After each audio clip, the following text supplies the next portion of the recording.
네, 고린도 후서 6번째 강의 시간입니다. 5장 11절부터 19절까지 살펴보겠는데 오늘 권면을 위한 배경인데요. 한번 보도록 하겠습니다. 저희가 어디쯤에 위치하고 있느냐라고 하면 보시는 바와 같이 저희가 지난 시간까지 이렇게 봤거든요. 바울이 자신의 사역을 이론적으로 변론하는 거였고 5장 11절부터 7장 4절까지는 요것을 기반으로 해서 바울 자신의 사역이 이론적으로 정당하다라고 하는 것을 기반으로 해서 고린도 교회를 향한 권면을 이제 할 건데 오늘은 그 중에서 특별히 이 권면을 구체적으로 하기 전에 왜 이렇게 구체적으로 권면하게 되는지 그것에 대한 배경에 대해서 설명을 합니다. 이거는 하나님이 가지고 계신 성품 또 혹은 바울에게 준 직분에 근거하고 있는데요. 요것에 대해서 좀 같이 구체적으로 살펴보도록 하겠습니다.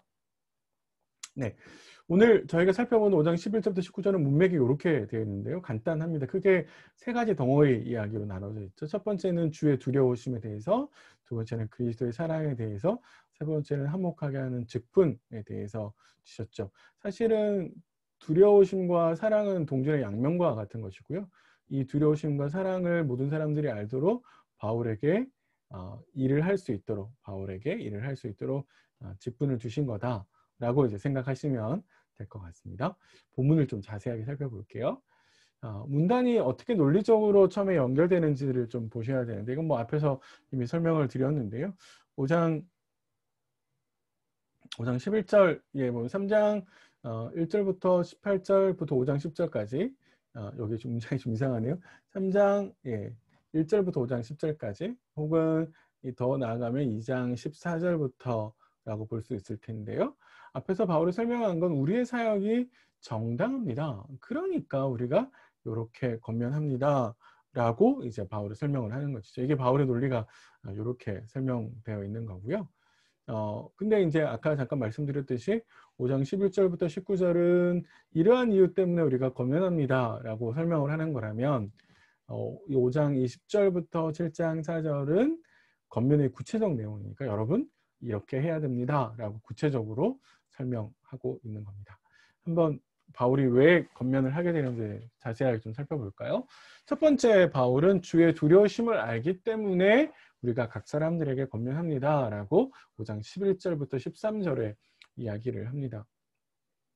이건 뭐냐면 주의 두려우심이라고 하는 것은 5장 10절 한번 보세요. 끝에 바울이 이는이라고 시작을 해가지고 그리스도의 심판대 앞에서 나타내어 각각 선악간에 그 몸으로 행한 것을 따라 받으려 함이라 이렇게 이야기하죠. 이건 무슨 말이냐면 주님께서 심판하실 때에 각 사람이 행한 것대로 심판할 거다. 그 행위 보응하시겠다라고 이야기하시는 것이죠. 그러니까 각 사람이 행한 대로 갚아주시는 것을 바울이 알고 있기 때문에 그래서 사람들을 권면한다는 거예요.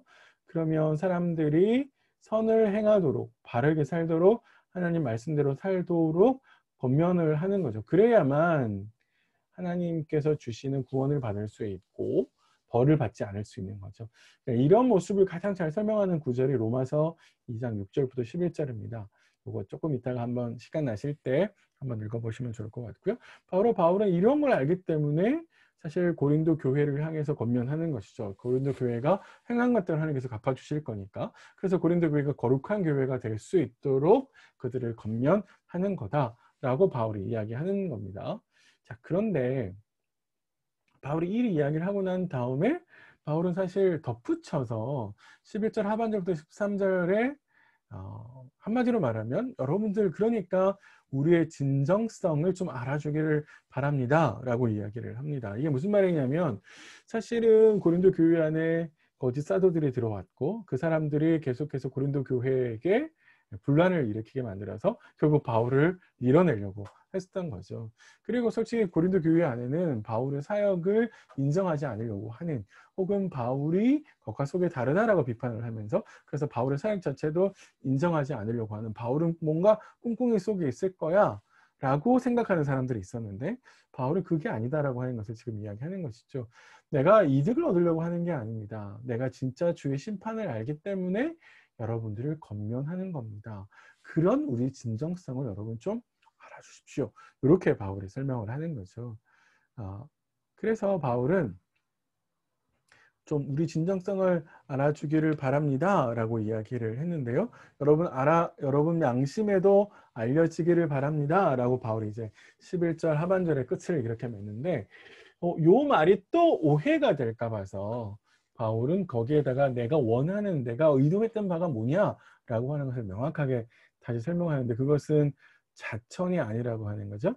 우리 좀 잘 봐주세요 라고 하는 그런 이야기가 아니라, 바로 고린도 교회를 어렵게 만들고 있는 대적자들에게 해야 될 대답이 뭔지를 알려주는 거다라고 바울이 이야기를 합니다. 특별히 그 사람들은 외모를 자랑했다라고 이야기를 했는데요. 이것이 나중에 가면 이제 구체적으로 드러나는데, 예루살렘에서 이스라엘 사람으로 유대인으로서 그리스도의 사도라라고 이야기를 하면서 아마도 예루살렘 교회를 등에 업고 내려온 사람들처럼 보입니다. 그러니까 그런 사람들이 누군가의 추천서를 가지고 내려왔겠죠. 그러니까 그런 것들을 자랑하는 사람들이 있는데, 사실 고린도 교회가 그들을 계속해서 받아주고 있거든요. 그러니까 바울의 마음속에는 그것이 대답한 것이 너무 안타까운데, 그러니까 사실 바울이 이렇게 이야기하는 거죠. 그 사람들이 제시하는 판단 기준은 옳지 않다라고 이야기를 하는 겁니다. 진짜 진심으로 교회를 걱정하는 이가 누군지를 여러분 보십시오. 이렇게 바울이 지금 이야기를 하고 있는 것이죠. 자, 그래서 바울은 끝으로 미친 것이라도 내가 내 자신을 위한 것이 아니라 너희와 하나님을 위한 것입니다 라고 이제 바울은 설명을 합니다. 사실 미친다라는 말은 무화경, 그러니까 접신을 했을 때의 현상들이거든요. 그러니까 자신의 온전한 정신 상태를 벗어나는 걸 이제 무화경이라고 이야기하는데, 여기서 바울이 이야기하는 것의 결국 초점은 바울 자신의 이득이나 뭔가를 얻으려고 하는 것이 아니라 바울의 모든 행위가 하나님을 위해서, 그리고 고린도 교회를 위한 것이다 라고 바울이 이야기를 한다는 거죠. 그러니까 한마디로 말하면 우리 진정성을 좀 알아주십시오 라고 바울이 이야기를 하는 것이죠. 자, 그래서 첫 번째 내용을 정리를 하면, 우리가 주의 두려우심, 주님께서 행위 보응하실 것을 알기 때문에 각 사람들을 권면하고, 그래서 고린도 교회 여러분들을 권면합니다. 저의 이런 권면을 내 이익을 위해서, 내 살의 사역을 위해서 한 것이 아니라 여러분들을 위해서 하는 겁니다. 여러분, 우리의 그런 진정성을 알아주십시오 라고 바울이 첫 번째 권면의 배경에 대해서 이야기하고요. 두 번째는 정반대 성격의 이야기를 하는데, 그 동전의 양면과 같은 거죠. 그리스도의 사랑을 인하기 위해서 여러분들을 권면합니다 라고 바울이 이야기를 합니다. 그래서 14절 전반절에 그리스도의 사랑이 우리를 강권합니다 라고 이야기를 하는데요. 사실은 그리스도의 사랑이라고 하는 것은 뭐 우리가 쉽게 잘 알 수 있는 거죠. 주님께서 우리를 위해서 십자가를 지셨고 우리의 죄를 대속하셨죠. 그래서 사실 성경의 화목제물이라고, 하나님과 원수 관계였는데 주님이 그 사이에서 화목제물이 되어주셔서 하나님과 인간 사이에 화평한 길을 열어놓으신 거죠. 그것이 바로 그리스도의 사랑이 말하는 것인데요. 바울은 그 그리스도의 사랑이 가져오는 결과가 뭐냐라고 하는 것을 구체적으로 나누어서 설명하는데, 그리스도의 사랑은 앞에서 봤듯이 모든 사람을 위해서 예수님께서 죽으셨죠. 모든 사람, 인류를 위해서. 왜냐하면 모든 사람이 다 죄인이기 때문에 그렇죠. 죄인이 아닌 사람이 없잖아요. 바로 로마서에서 모두가 다 죄인이에요 라고 바울이 선언을 하거든요. 그러니까 사실 모든 사람을 위해서 예수님이 죽으신 거니까, 모든 사람의 죄를 위해서 예수님 죽으신 거니까, 곧 예수님 죽음 안에서 모든 사람들이 다 죽게 되는 거다라고 볼 수 있고요. 왜 이렇게 죽으셨느냐라고 하면 자신의 욕심을 위해서, 자기 자신을 위해서 하는 것이 아니라 그들을 위해 죽으신 예수 그리스도를 위해서 살아가도록 만드시기 위해서 그렇게 하셨다라고 바울이 설명을 하는 거죠. 예수를 위해서 살아간다라고 하는 것은 예수님께서 우리에게 말씀하신 그 말씀을 지키면서, 혹은 예수님께서 우리를 선한 백성으로 만드시기 위해서 십자가를 지신 거니까 우리가 선한 일을 행하면서 살아가는 것을 의미한다라고 볼 수 있습니다. 자, 그러면서 바울은 그리스도께서 죽으시고 그 사랑이 우리에게 어떤 결과를 낳게 했느냐, 그것을 적용하면서 말씀하고 있는데요. 특별히 바울을 경험한 것을 이야기합니다. 그 바울은 어떤 경험을 했냐면 육신을 따라서 살지 않습니다 라고 이제 이야기를 하는 거죠. 육신을 따라간다라고 하는 것은 뭐냐면 외적인 기준에 따라서 사람들을 판단하는 것이죠. 이거 앞에서 한 이야기를 어떤 이야기라고 볼 수 있냐면 12절에 외모 자랑하는 사람들 바울이 언급했잖아요. 외모 자랑하는 사람들. 바로 그 사람들을 이야기하는 거죠. 겉으로 드러나고 있는 모습만 가지고 사람들을 판단하는 것이 육신을 따라 사는 것이고, 근데 바울은 그리스도의 사랑을 경험한 이후에 그리스도의 육신을 따라서 살지 않는다라고 이야기를 한 거죠. 사실 바울이 예수님을 그렇게 본 거거든요. 예수 믿는 사람들을 다 죽이려고 했던 이유가 바로 예수는 하나님의 아들이 아니라 인간이다라고 하는 것을 그런 육신의 판단에 따라서 경험했는데, 바울이 다메섹 도상에서 부활하신 주님을 만났잖아요. 학자들은 어떤 생각을 하냐면 하나님이 이렇게 계시면 그 우편에 바울은 원래 유대인들은 율법이 있었을 거라고 생각했거든요. 근데 율법이 있는 것이 아니라 부활하신 주님이 있었죠. 이게 바로 다메섹 도상에서 바울이 만난 주님이라고 학자들은 생각을 합니다. 그러니까 사실 내가 가지고 있는 판단이 틀렸었구나. 그리스도 안에 있으면 누구나 다 새로운 피조물이 되는구나 라고 하는 바울이 그런 경험을 하게 되고 깨닫게 된 것이죠.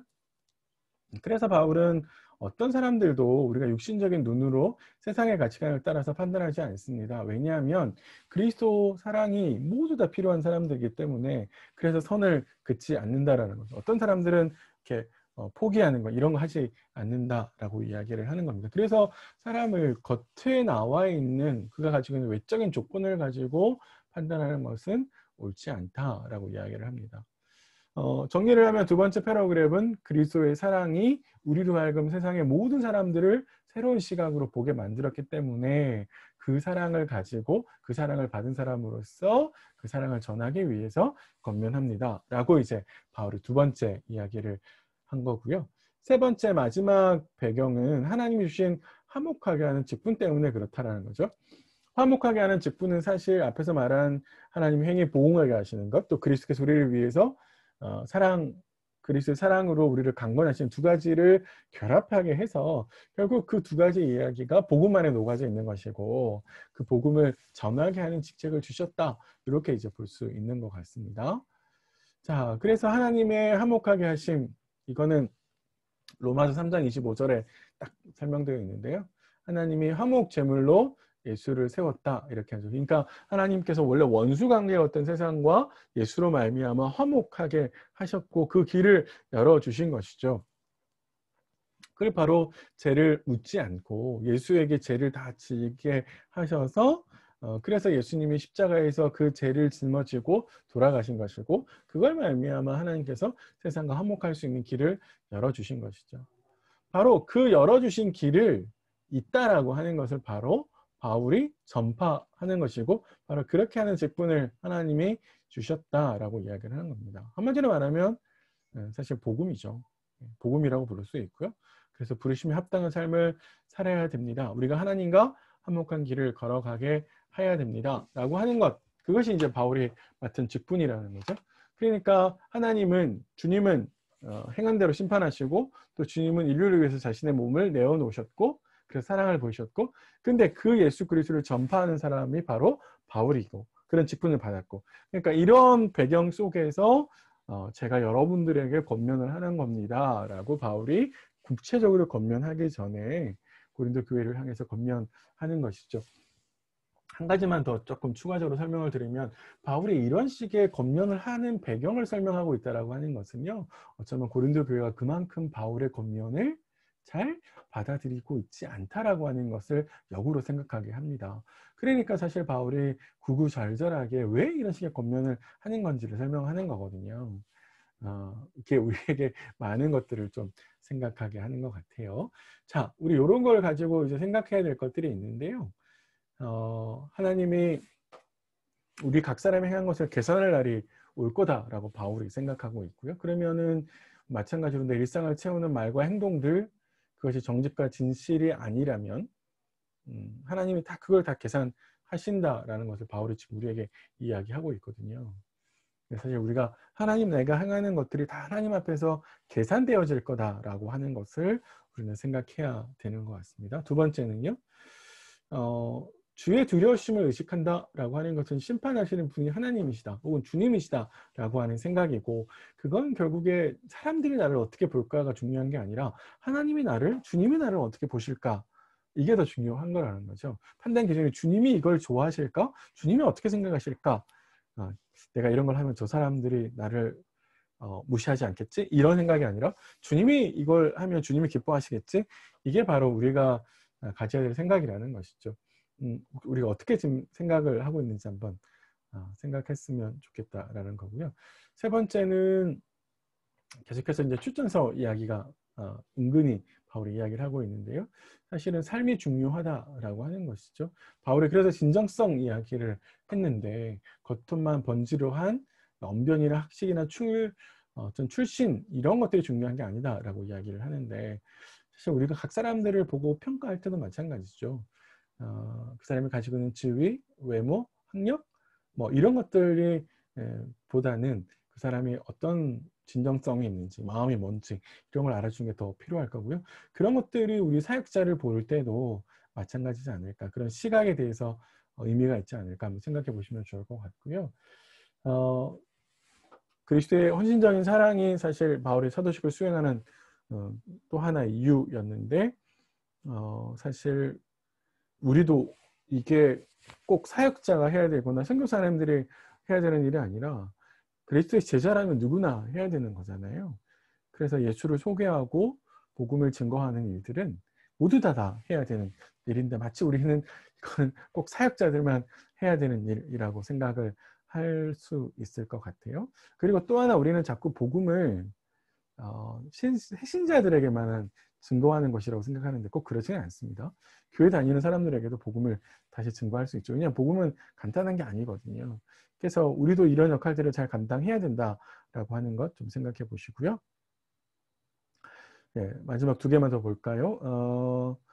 바울은 그래서 그리스도의 사랑 안에서 모든 사람들을 새롭게 보게 되었습니다 라고 이야기하면서, 복음을 들어야 되는 사람들의 대상에 차별이 있을 수 없다, 모든 사람들이 다 들어야 된다 라고 이야기했죠. 그러니까 외면하고 선을 그을 수 있는 사람은 없다 라고 이야기했죠. 내가 어떤 시선으로 사람들을 바라보고 있을까, 육신의 잣대, 그래서 나하고 코드가 안 맞는 사람, 너무 까탈스러운 사람, 이렇게 해서 선을 그어서 넘어오지 못하도록, 여기서 넘어오지 못하도록, 그런 기준이 아니라 사실은 하나님의 애타는 마음으로 우리가 사람들을 바라보고 대해야 될 필요가 있지 않을까. 너무 우리가 선을 긋고 있는 거 아닐까요? 특정한 사람들만 끼리끼리 우리가 놀고 있는 거 아닐까요? 우리 공동체 안에 이런 선들이 너무 많이 존재하는 건 아닐까요? 한번 고민해 보시고 생각해 보셨으면 좋겠습니다. 피스메이커로 우리를 부르셨어요. 화목하게 하는 걸로 우리를 부르셨는데, 사실 우리가 하나님과 화해해야죠. 우리도 하나님과 화해해야 되고, 또 다른 사람들도 하나님과 화해할 수 있도록 우리가 주선을 해야 할 필요가 있습니다. 우리가 누구랑 그런 것들을 좀 할 수 있을까? 그렇게 좀 소개시켜 줘야 될 사람이 누굴까? 사실 복음을 증거해야 될 사람이 누굴까? 라는 것이죠. 그런 사람들을 좀 생각해 보셨으면 좋겠습니다. 네, 여기까지 하고요. 이제 7번째 강의 시간에 또 설명을 하겠습니다. 수고하셨습니다.